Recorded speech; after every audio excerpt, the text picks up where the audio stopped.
Yeah. Okay. At the end of the lessons, students will be able to define what a position paper is,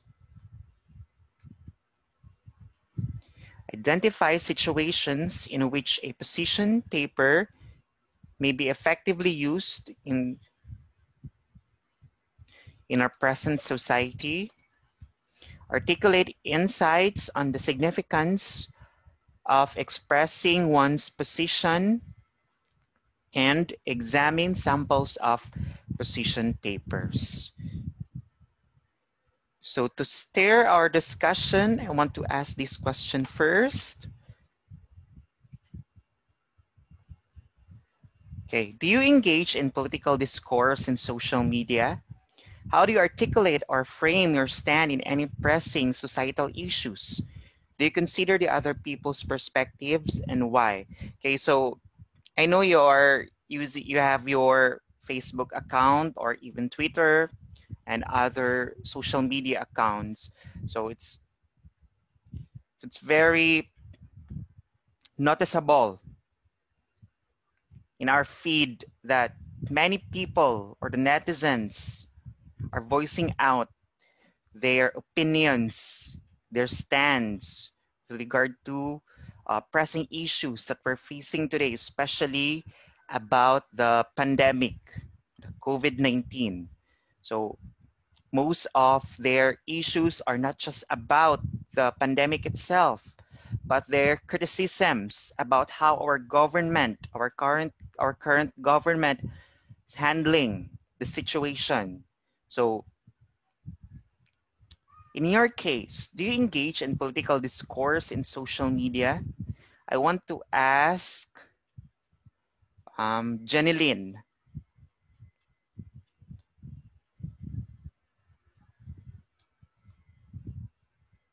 or if you engage in political discourse, how do you articulate or frame your stand in any pressing societal issues?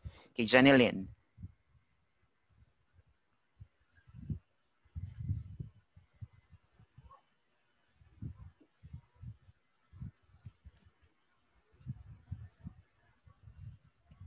Labaw ka try, sir. Wala ka try. Yes, sir. So, um, about other issues, not just political discourse, do you post something like you are giving an aggressive comment or opinion about something? Have you tried that? No, sir. Wala pa.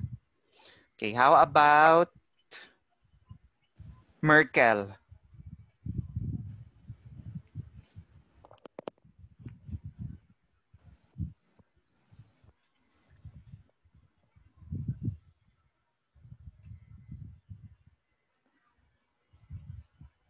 Merkel, are you there?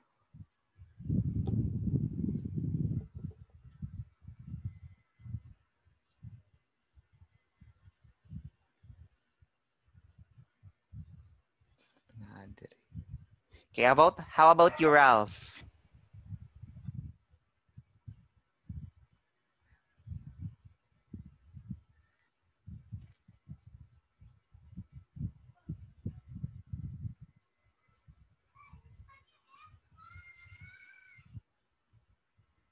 No response. How about you, Junmar?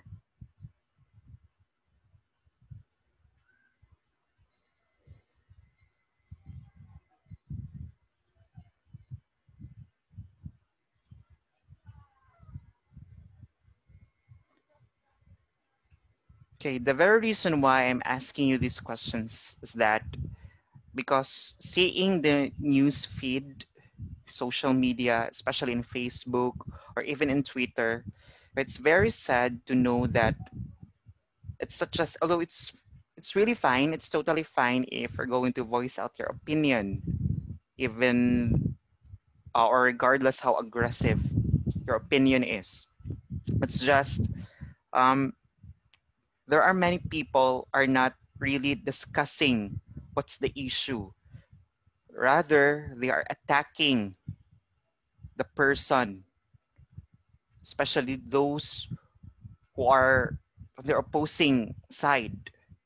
of the issues, or those people who do not agree with their opinion or their standpoint. So instead of discussing the real issue, they just attack the person. I'm sure you already heard the term ad hominem. That is one of the deceptive appeals usually used. Either they are aware or unaware. So it's not bad to engage in political discourse as long as you can provide rational or sound or logical arguments about the issue. Okay, let's proceed. So we're going to discuss a position paper. Okay, a position paper, also called an argumentative paper or a manifesto, is an essay that presents a person's or group's position or stand on a particular issue. Its goal is to convince the reader of the acceptability of the writer's position, and it does so by. Okay, when we say position paper, you're going to provide what's your stand, what's your opinion, whether you agree or disagree towards a particular issue, especially pressing issues in a society. You're going to convey about your arguments or opinions about an issue. It's like a written debate. That's why it's also called argumentative paper, because it seems like you are debating, although in written form. So position paper is also an argument built upon evidence and facts. It's not just about giving your opinion, voicing out your point of view, but you need to make sure that you can provide sound, logical, and rational arguments. So how can you do that? You need to provide facts and evidence in order to support your claims. Okay, the goal of position paper is to convince your readers that your point is valid and worthy to consider. That's what position paper is. Okay, position paper presenting rational support to a writer's position through the use of evidence. So as what I have said, position paper, you need to provide rational arguments to your stand or opinion by supporting it with evidence.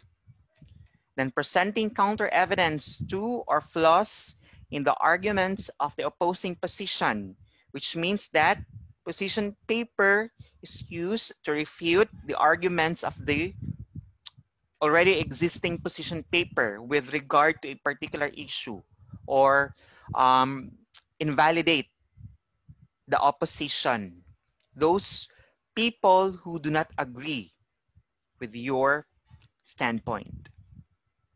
Next, we have using emotional appeals. Okay, to appeal to the emotions of the people in order to solicit empathy. Okay, uses of a position paper. Okay, position papers are used in any kind of situation in which there is a significant issue that needs to be addressed. We see the position paper in many different contexts as a requirement in school, in international relations, and in politics. So basically, we say position papers, they are used in addressing pressing issues in various fields, be it in business, be it in the academe, be it in politics, and many more. So position papers can be used in various contexts. And its very goal is to discuss, to address, convince people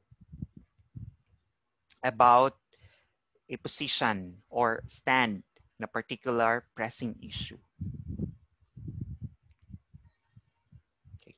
Position paper does more than expressing a group's or a person's sentiments on an issue. It also helps others to become more aware of certain problems in society and possibly become more involved in finding solution to it. So position paper, it's not just about expressing, conveying your opinion, but it's also about informing other people what's happening, what are the underlying implications, how these issues uh, can affect to the individual lives of people, so that they will be more involved, take an action, do something in order to address the issue. Okay, parts of a position paper. So these are the essential parts that you need to consider when it comes to writing a good position paper. First is we need to consider the issue. An issue is an idea or question over which people are divided. It is called controversy. That means people have different points of view on the matter. Some ideas are not debatable. People have the same views about it. So when we say issue, it's like the motion. In a debate pa, it's the motion. It's the very thing that you are debating with or arguing with. An issue. So it is a subject matter being debated or argued by people. Sometimes people have the same point of view or stand. There are also issues that people have varied opinions about that issue. So it depends upon the situation.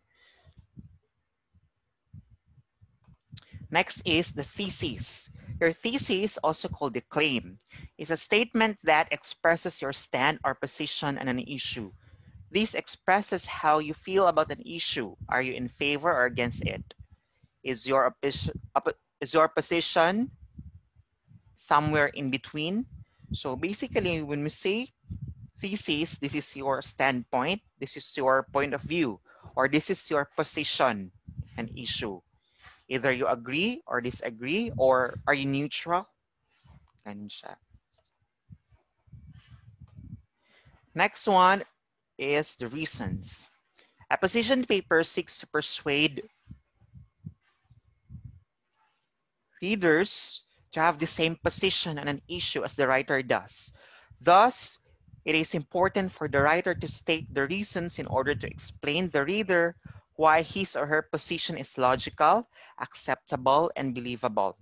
Another term for reason is argument. So, meaning, say your reasons, these are your arguments. What are the things that you want to convey? What are the implications?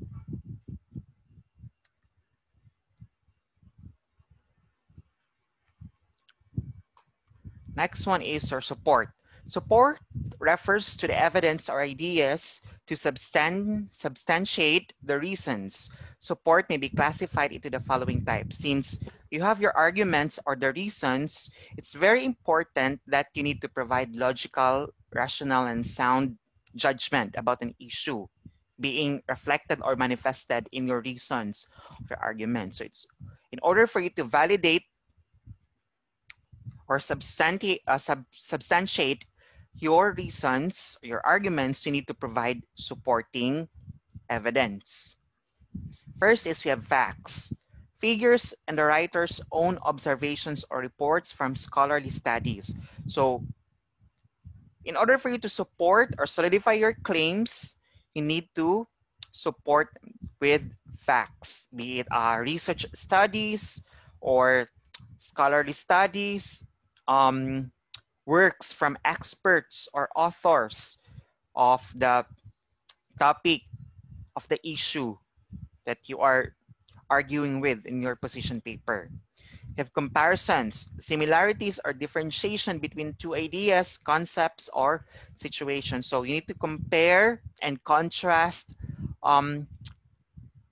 ideas or points. You need to weigh in, or you need to balance which is lesser evil, which is more advantageous, or which is more logical or reasonable. Next, we have examples, real-life demonstrations of an idea. So you need to provide real-life situations in order to support your claim. So if this specific stand is manifested in real-life situation or can be seen in real situations, ganun. Next one, opinions. The author's feelings or generalization. It's like your conclusion. What's your argument? Then we have opposing viewpoints or counter-arguments. Opposing viewpoints, also known as counter-arguments, give the arguments opposing your stand. Her goal in presenting these is to refute or discredit them so that any opposition in the reader's mind is dealt with. You refute by showing weaknesses in the counter-argument. So say opposing viewpoints or counter-arguments, you're going to refute or invalidate the opinions of the opposition. It to show to them that their arguments are unreasonable or irrational by providing your own rational point of view about the issue. So in order for you to what do you call that, to be advanced, so that the opposition cannot use a specific argument, you need to counter it first before they can present it. So it's one of the strategies being devised by debaters. Yung kina-counter nila first before the opposition can present it in the debate. Meaning gina-discredit na nila or gina-invalidate na nila. And that's it about our lesson for this meeting. Okay, by the way, yung module for this week, we'll post it after our meeting. And then it's the same drill. You're going to submit the assessment activities weekly during Saturdays at any time of the day. So yung sa performance task ninyo for this quarter, we'll give it to you next week na. Okay? So this time, different na yung PT ninyo sa Oralcom at saka sa APP. I already mentioned it earlier that your PT in Oralcom will be your participation in the upcoming United Nations Day celebration. Pero itong PT nyo sa APP is different. We'll give it to you next week. This is by group activity or by group performance task. Okay. Okay, do you have questions about our lesson? Are we clear?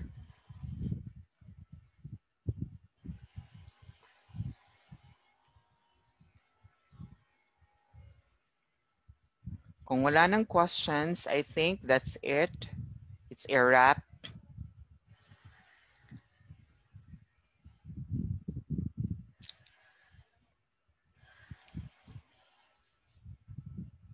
So it's a wrap. We'll end the virtual meeting now. Thank you for your participation, guys. See you next meeting.